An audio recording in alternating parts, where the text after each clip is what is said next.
महिला आर्थिक विकास मंडळाला म्हणजे माविमला 50 वर्ष पूर्ण होत आहेत आणि 50 वर्षाची वाटचाल पूर्ण होत असताना महिला दिनाच्या पूर्वसंध्येला हा कार्यक्रम आयोजित करण्यात आला। याच्यामध्ये माविमचा 50 वर्षाचा यशस्वी प्रवास, त्याचबरोबर माविमचं विस्तारीकरणाचं पुढचं आमचं असणारं उद्दिष्ट, या सगळ्याच गोष्टींचा एक त्या निमित्ताने आम्ही एक लॉन्चिंग हे निश्चितपणाने केलं। उद्याचा साजरा होणारा जागतिक महिला दिन हा आमच्या सगळ्यांसाठीच एक अतिशय इतर वर्षामध्ये आपण साजरा करणाऱ्या महिला दिनापेक्षा वेगळा आहे, कारण यंदाच्या वर्षी 4थं महिला धोरण हे जे गेल्या 3-4 वर्षापासून ज्याच्यासाठी काम सुरू होतं, 2014 मध्ये 3रं महिला धोरण जाहीर झालं होतं आणि 4थं महिला धोरण हे राज्याचं मंत्रिमंडळाच्या बैठकीमध्ये त्याला मान्यता प्राप्त झाली। सन्मान्य मुख्यमंत्री एकनाथजी शिंदे साहेब, सन्मान्य उपमुख्यमंत्री देवेंद्र फडणवीस साहेब, सन्मान्य उपमुख्यमंत्री अजितदादा आणि मंत्रिमंडळातील सर्व सहकारी, वेगवेगळ्या ज्या महिलांसाठी काम करणारे घटक आहेत, त्याचबरोबर महिला लोकप्रतिनिधी आहेत, काही पुरुष लोकप्रतिनिधी आहेत, यांच्या सगळ्यांच्याच सहकार्यातून हे महिला धोरण तयार करण्यात आलेलं आहे। महिलांसाठी काम करणारी अनेक जे संस्था आहेत यांचे सुद्धा याच्यामध्ये वेगवेगळं मार्गदर्शन आम्हाला त्या निमित्ताने मिळालं आणि 4थं महिला धोरण हे आधीच्या 3 धोरणांपेक्षा वेगळं करण्याचा हा प्रयत्न शासनाच्या माध्यमातून आणि विभागाच्या माध्यमातून आमच्याकडून करण्यात आलेला आहे। याच्यामध्ये सर्वात महत्त्वपूर्ण म्हणजे यंदाच्या जे 4थं महिला धोरण आहे याच्यामध्ये अंमलबजावणीकडे म्हणजे इम्प्लिमेंटेशनमध्ये आपण अधिक भार हा दिला गेलेला आहे। अष्टसूत्री हे धोरण आहे, म्हणजे महिलांशी निगडीत 8 महत्त्वपूर्ण बाबींचा याच्यामध्ये समावेश आहे। महिलांचं आरोग्य असेल, महिलांचं शिक्षण असेल, महिलांना सक्षम करणं असेल, आर्थिकरित्या सक्षम करणं असेल, महिला हिंसा कमी करणं असेल, महिला स्नेही वातावरण निर्माण करणं असेल, समाजामध्ये राजकारणामध्ये विविध क्षेत्रांमध्ये महिलांना समान हक्क हे मिळवून देण्याच्या दृष्टिकोनातून आणि त्याचबरोबर जे शासनाचे वेगवेगळे विभाग आहेत, शिक्षण आहे, कौशल्य विकास आहे, उद्योग विभाग आहे, ग्राम विकास विभाग आहे, या सामाजिक प्रशासन आहे, या सगळ्या विभागांनी महिलांच्या सक्षमीकरणासाठी काय काय गोष्टी कराव्यात याचा अंतर्भाव या महिला धोरणामध्ये करण्यात आलेला आहे आणि याचं वैशिष्ट्य या धोरणाचं असं आहे की हे फार फ्लेक्झिबल धोरण आहे। त्यामुळे निश्चितपणाने याची लवचिकता आणि हे डायनॅमिक धोरण आपण करण्याचा प्रयत्न केलेला आहे। याच्यामध्ये मूलभूत सुविधांपासून सगळ्या गोष्टीकडे अधिकाधिक आपण महिलांसाठी भर देण्यात आलेला आहे। महिला स्नेही वातावरण तयार करण्याच्या दृष्टिकोनातून या धोरणामध्ये अनेक गोष्टींचा आपण अंतर्भाव यामध्ये केलेला आहे आणि विशेष म्हणजे या धोरणाच्या अंमलबजावणीकरता आपण त्रिसूत्री समिती ही त्या ठिकाणी स्थापन केलेली आहे। उच्चस्तरीय समिती ही सन्मान्य मुख्यमंत्री यांच्या अध्यक्षतेखाली असेल, ज्याच्यामध्ये महिला धोरणाच्या अंमलबजावणीचा आढावा घेतला जाईल।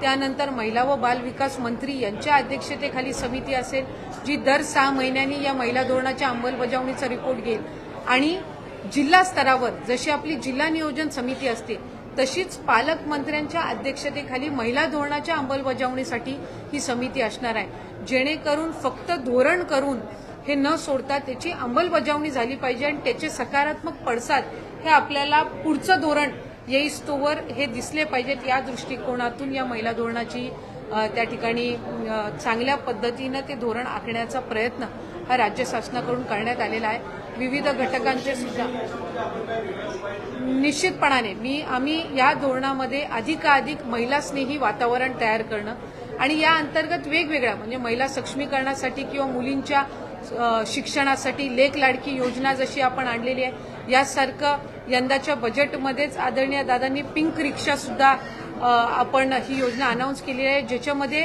प्रामुख्याने जे राज्यातली मोठी 10 शहरं आहेत इथे 5000 पेक्षा अधिक पिंक रिक्षा आपण लॉन्च करण्याचा निर्णय घेतलेला आहे। मुख्यमंत्र्यांच्या संकल्पनेतून मुख्यमंत्री महिला सशक्तीकरण अभियान हे प्रत्येक जिल्ह्यामध्ये सुरू आहे आणि साधारणपणे 2 कोटीपेक्षा अधिक महिलांना प्रत्यक्ष अप्रत्यक्षपणे शासनाच्या विविध घटकांपर्यंत जोडण्याचा या अभियानाअंतर्गत हा प्रयत्न आहे आणि महिला सुरक्षतेच्या दृष्टिकोनातून सुद्धा अधिकाधिक राज्यामध्ये महिला स्नेही वातावरण पुढच्या कालावधीमध्ये कसं तयार करता येईल यासाठी सुद्धा या धोरणामध्ये अधिक बाबी या नमूद केल्या गेलेल्या आहेत।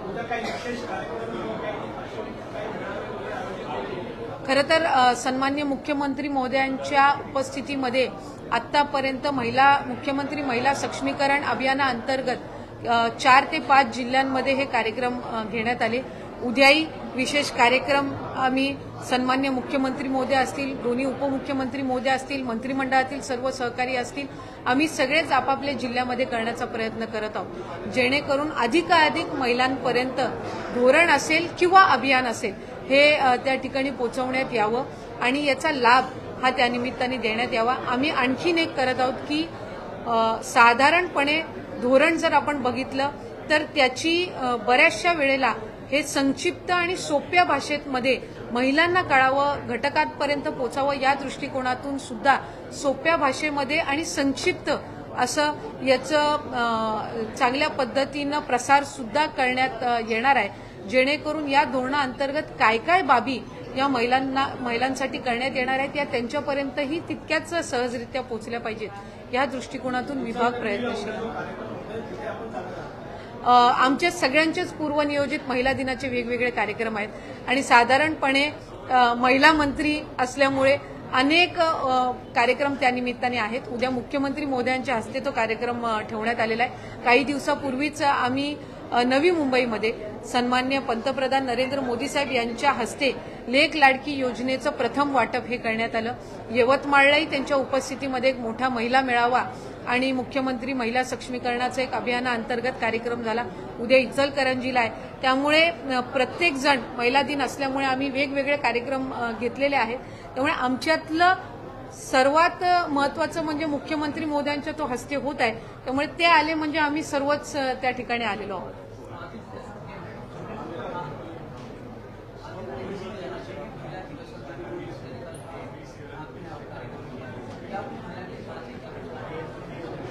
आज माविम का 50th ईयर है और 50th ईयर में हम माविम का ये सेलिब्रेशन का प्रोग्राम यहाँ पे आयोजित किया गया था और उसमें हमने बहुत ही अच्छे तरीके से माविम का जो ये 50 साल का जो ये उनकी जर्नी रही है वो हाईलाइट करने की कोशिश की है।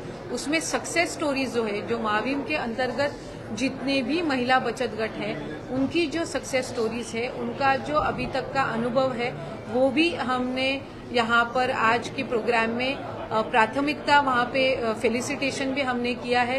हर एक विभाग का एक ऐसी उद्योजका जिनका सम्मान माविम के माध्यम से आज हमने इस प्रोग्राम में किया है, तो हमारे लिए ये बेहद ही खुशी की बात है कि माविम को आज 50 साल इस साल पूर्ण हो रहे और हमारा यही उद्दिष्ट है कि माविम की और व्यापकता बढ़नी चाहिए। उनके बचत गट जो है उनकी संख्या और बढ़ाने का उद्दिष्ट हमने इस साल रखा है।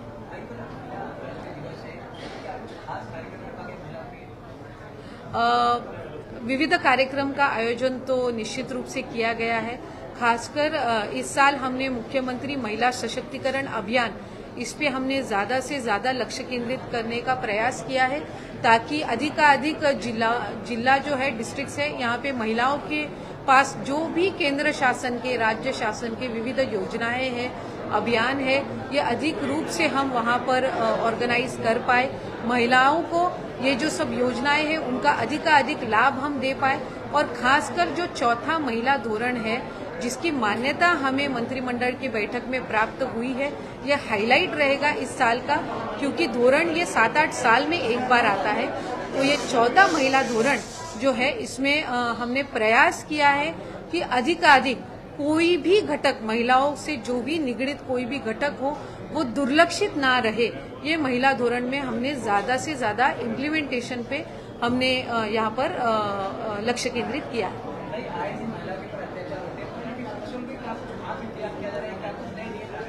एक जो शक्ति कायदा है उसका हम अधिकाधिक वो जल्द से जल्द लागू हो, ये राज्य शासन का प्रयत्न तो रहेगा, वो प्रयास हमारा शुरू है। और उसके अलावा पिंक रिक्शा योजना जो है शासन की तरफ से हम लाने की कोशिश करें, क्योंकि जो सिटीज़ है बड़ी, मुंबई हो, नागपुर हो, ठाणे हो, पिंपरी चिंचवड, पुणे, नासिक, अहमदनगर, ये जो बड़ी बड़ी सिटीज़ हैं, यहाँ पे पिंक रिक्शा के माध्यम से हम 5,000 से अधिक महिलाओं को रोजगार देना और उनको महिलाओं को सुरक्षित रीत्या दिन भर वो ट्रैवलिंग कर पाए, उस विचार से हमने ये योजना लाई है। तो अधिक हमारा प्रयास है कि सुरक्षित वातावरण, महिला स्नेही वातावरण महिलाओं के लिए हम महाराष्ट्र शासन की तरफ से अधिक देने का प्रयास कर रहे हैं। Thank you.